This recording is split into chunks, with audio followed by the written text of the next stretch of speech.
Finally, some very positive steps against hostile architecture and hostile urban design in Brussels. And this is something we have been talking for years, different podcasts and different social media platforms, and we're so happy to see it being implemented in this beautiful city. Have you heard of Includo, social team?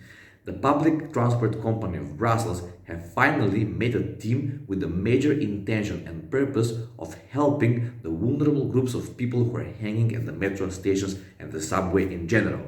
The major intention is to help, approach, listen, and understand these people. More so, they also made certain kind of buses where you can go inside, have transport to different places, have a warm drink, warm food, stay in a warm place, and chit chat a little bit about and express your position and your problems. Really, I personally witnessed it today in the South Station in Brussels, where there was one person who was behaving like he was on drugs, and they approached to him. First of all, they have a very humble dress code. It's just like a brown uniform, but it's not like heavy equipment or something.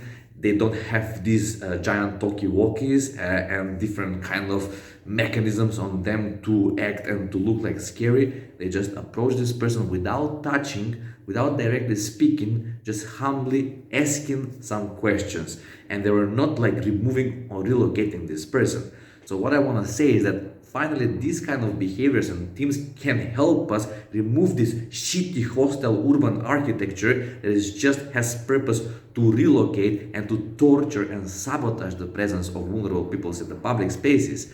No, these kind of teams and peoples and social workers, we don't have to take them as they gonna make a solution right now. This is a learning curve. This is a research. We have to understand why is this happening. So as long as we have a good intention, hopefully these kind of themes are not going to transform in some kind of polite dystopian society or stigmatization of homeless, for example, or concentration camps. No, we have to understand this is a learning curve. Together, we will try to make public spaces inviting and more comfortable for everyone, to explain to these people what we mean about public safety, to understand these people where they come from, and with that, we can kind of have certain kind of grasp and understanding and research about where are we going, and if this gives positive results, which from the public transport company they say that there are very positive results and reactions, then finally as a society maybe we can just give a little bit more money about these kind of themes instead of giving money about stupid hostile architecture that is very expensive and doesn't help us, it just relocates the problem.